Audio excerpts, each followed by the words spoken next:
आप सभी बच्चों को ये जानकर हर्ष होगा कि आज हम नए सिरे से क्लास 12 का फर्स्ट चैप्टर पार्ट 1 जिसमें रिलेशंस एंड फंक्शंस है, बहुत ही इंपॉर्टेंट चैप्टर है। इसके हम बेसिक से लेके फाइनल स्टेज तक आपको लेकर जाएंगे। तो सबसे पहले हम आपको एक इंट्रोडक्शन की तरफ ले जाएंगे। उससे पहले थोड़ा सा इंट्रोडक्शन, हमारा चैनल नरेश गुप्ता क्लासेस में आपका हार्दिक अभिनंदन है। हमें उम्मीद है कि आपको ये मटेरियल बेहद पसंद आएगा। सबसे पहले हम कार्टेशियन प्रोडक्ट की चर्चा करते हैं। जैसा कि हम जानते हैं, मान लीजिए कोई सेट हमारा A is equal to, suppose कर लीजिए A कॉमा B है, और second set B is equal to हमारा मान लीजिए C कॉमा D है। केवल एग्जाम्पल के लिए हमने छोटे छोटे सेट्स लिए हैं, इनको जनरलाइज भी किया जा सकता है। तो हम A क्रॉस B जब निकालते थे 11th क्लास में, तो A क्रॉस B में क्या करते थे, A की वैल्यू भर लेते थे A कॉमा B, जैसा कि यहाँ पर हमने A कॉमा B है और ये B की वैल्यू C कॉमा D हमने ली है। तो ये आंसर आपका इस तरह से आता था, करली ब्रैकेट एक पेयर में आंसर आएगा, क्योंकि यहाँ पर दो सेट लिए गए हैं, एक A सेट है एक B सेट है। तो हमारा जो आंसर आएगा यहाँ पेयर में आएगा। ये सामान्य प्रोडक्ट नहीं है, ये कार्टेशियन प्रोडक्ट है। इसलिए पहले A के साथ सारे पेयर बना लेंगे। A के साथ C का बनेगा, A के साथ D का बनेगा, तो A कॉमा C एक पेयर बन गया, उसी से A कॉमा D बन जाएगा। अब B के साथ बना लेंगे B C B D, एक हमारा बनेगा पेयर B कॉमा C और एक हमारा पेयर बनेगा B कॉमा D। इस तरह से हमने इसके चार पेयर बना लिए। और हमने 11th क्लास में पढ़ा था कि इसमें दो एलिमेंट है, इसमें भी दो एलिमेंट है, तो नंबर ऑफ एलिमेंट्स आएंगे 2 into 2। तो यहाँ पर यदि हम number of A cross B, जिनको हम कार्डिनल पॉइंट्स कहते थे, ये 2/2 का है, ये 4 यहाँ पर आपके सबसेट्स बनकर आएंगे। अब यदि हम और भी सेट लें तो उसी प्रकार से यदि A B C लेंगे तो हमारा ट्रिक्स में आंसर आएगा, यानी 3 आपके बन जाएंगे यहाँ पर अंदर छोटे ब्रैकेट के अंदर, और ये ट्रिक्स ही एक एलिमेंट का काम करेगा। अब हम रिलेशन की तरफ आते हैं। अब यदि हम इसको पढ़ें तो arbitrary subset of Cartesian product of sets A and B, A और B की जो हमारी कार्टेशियन प्रोडक्ट आई है, हम इसी को लेकर चलते रहेंगे। अब तो यहां पर कोई भी सबसेट ले लें, और हम जानते हैं कि जो सबसेट होता है वो इस तरह से लिखा जाता है, relation R is a subset of A cross B, और यहां पर इज इक्वल टू भी आ सकता है। जैसे हमने पढ़ा था एक सेट अपने आप का भी सबसेट होता है, तो यहां पर जो A क्रॉस B है, A क्रॉस B अपने आप का भी सबसेट है। यानी हम कह सकते हैं A cross B is a subset of A cross B also. ये भी एक बात सही है। और हम चाहें तो इसमें से कुछ एक आध पेयर, दो पेयर, 3 पेयर, सारे पेयर भी छोड़ सकते हैं। तो हम यहां पर ये भी लिख सकते हैं कि phi is a subset of A cross B। यदि हमने सारे पेयर ही छोड़ दिए, एक भी पेयर नहीं लिया, तो हमारा सिर्फ फाई बचेगा, और फाई भी सभी सेट का सबसेट होता है। यहां पर सेट का काम A क्रॉस B करेगा, तो phi is a subset of A cross B। यहां पर जो हमारा A क्रॉस B कंप्लीट, जो हमारा यहां पर कार्टेशियन प्रोडक्ट है कंप्लीट, ये यूनिवर्सल सेट कहलाता है। इसको हम यूनिवर्सल रिलेशन बोल सकते हैं, यूनिवर्सल रिलेशन बोल सकते हैं। और जो फाई आया है, फाई को हम एम्प्टी रिलेशन बोल सकते हैं, एम्प्टी रिलेशन। अब वो आगे आएगा, अभी फिलहाल थोड़ा थोड़ा यहीं से क्लियर हो जाएगा। तो रिलेशन क्या हुआ, arbitrary subset of Cartesian product of the sets A and B. That is, R is a subset of A cross B.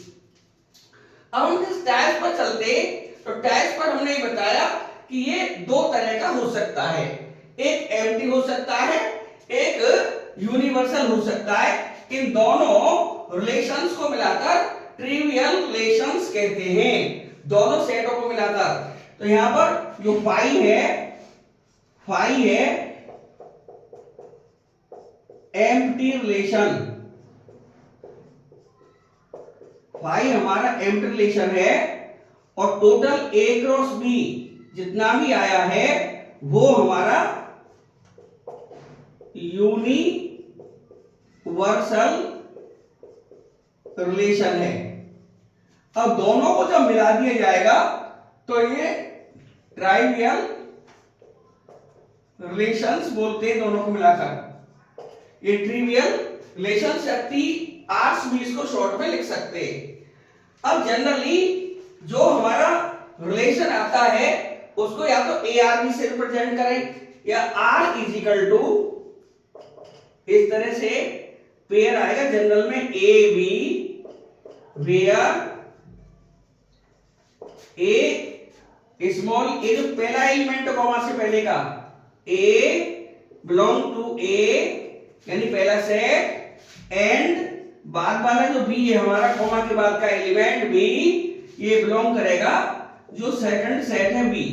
यहां पर इस तरह से इसको लिख देते हैं, या ये जो कॉमा आ रहा है इस कॉमा पर बहुत जोर लगाइए, ये जो कॉमा है यही रिलेशन है, अर्थात A इधर भर दीजिए, B इधर भर दीजिए, तो ARB भी इसको लिख सकते हैं।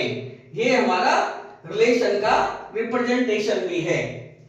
अब हम चौथा नंबर जो सबसे इंपॉर्टेंट है, जो सिलेबस में भी है, वो है इक्विवेलेंस रिलेशन। इक्विवेलेंस रिलेशन वो वाला रिलेशन होता है जो रिफ्लेक्सिव भी हो, सिमेट्रिक भी हो और ट्रांजिटिव भी हो। अब रिफ्लेक्सिव क्या होता है?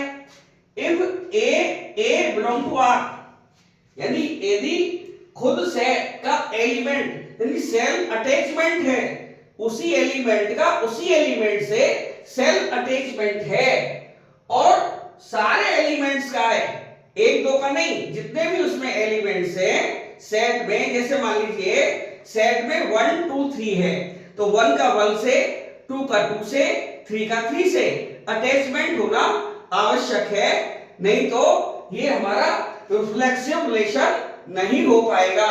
इसलिए इसमें लिखा गया है for all A belong to A, सारे एलिमेंट जो A में आ रहे हैं वो सारे के सारे पेयर रिलेशन में आने चाहिए।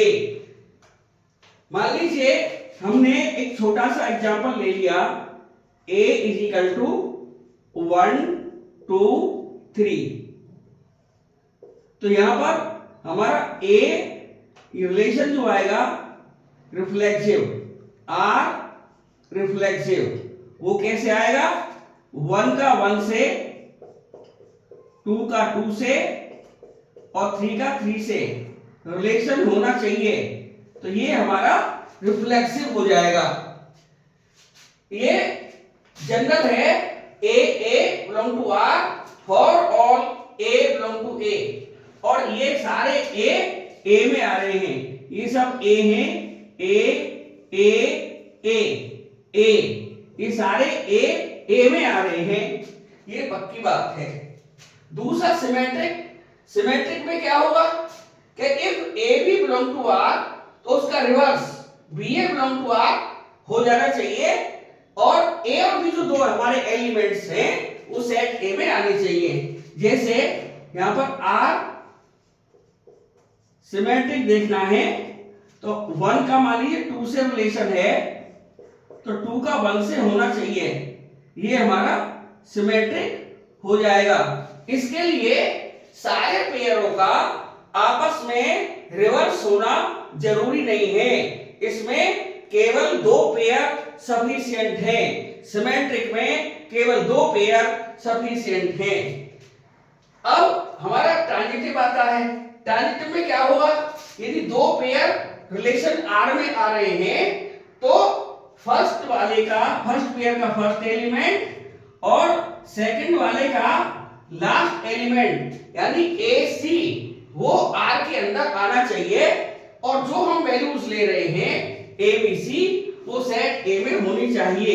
तो जैसे यहां से आर ट्रांजिटिव लेना है तो क्या हो सकता है, मान ली 1 का रिलेशन 2 से बन रहा है, 2 का 3 से बन रहा है और 1,3 बीच में दिया हुआ है, तो ये हमारा ट्रांजिटिव रिलेशन हो जाएगा। और तीनों यदि चीजें हो गई रिफ्लेक्सिव, सिमेट्रिक, ट्रांजिटिव, तो ऐसा रिलेशन इक्विवेलेंस रिलेशन कहलाएगा। तो ये हमने 3 चीजें बड़ी स्पष्ट तौर से बताई हैं। रिफ्लेक्सिव के लिए सेल्फ अटैचमेंट बहुत जरूरी है। एलिमेंट, सारे एलिमेंट, एक दो नहीं, सारे एलिमेंट खुद से अटैच होने चाहिए, 1 1 से, 2 2 से, 3 3 से, यदि हमने 1 2 3 का सेट लिया है तो। और यदि हमने सेट एबीसी लिया है तो ए ए, बी बी, सी सी सेल्फ अटैचमेंट होने चाहिए। तो ये हमारा रिफ्लेक्सिव हो जाएगा। जैसा कि रिफ्लेक्शन से ही मालूम है कि रिफ्लेक्शन में क्या होता है, यदि हम मिरर के सामने खड़े हो जाएं तो जैसा ही एक image behind the plane mirror बनता है, उसी तरह से यहां पर ए का मिरर ए, बी का इमेज बी, सी का इमेज सी, ए का इमेज ए, बी का इमेज बी, सी का इमेज सी बनता नजर आएगा। अब यहां पर क्योंकि तीनों चीजें होल्ड हो जाएं यदि, तो वो हमारा इक्विवेलेंस रिलेशन होगा, और यदि तीनों होल्ड ना हो तो हमारा रिलेशन इक्विवेलेंस नहीं होगा। एक बात लिखे दे रहे हैं, if reflexive comma symmetric comma transitive holds, ये होल्ड हो जाए then relation will be equivalence relation। तो ये हमारा इक्विवेलेंस रिलेशन हो जाएगा। बाकी एग्जाम्पल हम कल कराएंगे। अगले वीडियो में आप बने रहिए, आपको हम अलग अलग तरह के एग्जाम्पल लेकर चलेंगे, स्मॉलर, ग्रेटर, इक्वल टू और कुछ रिलेशंस वाले क्वेश्चन लेकर चलेंगे। अगले वीडियो फिर मिलते हैं, तब तक के लिए धन्यवाद।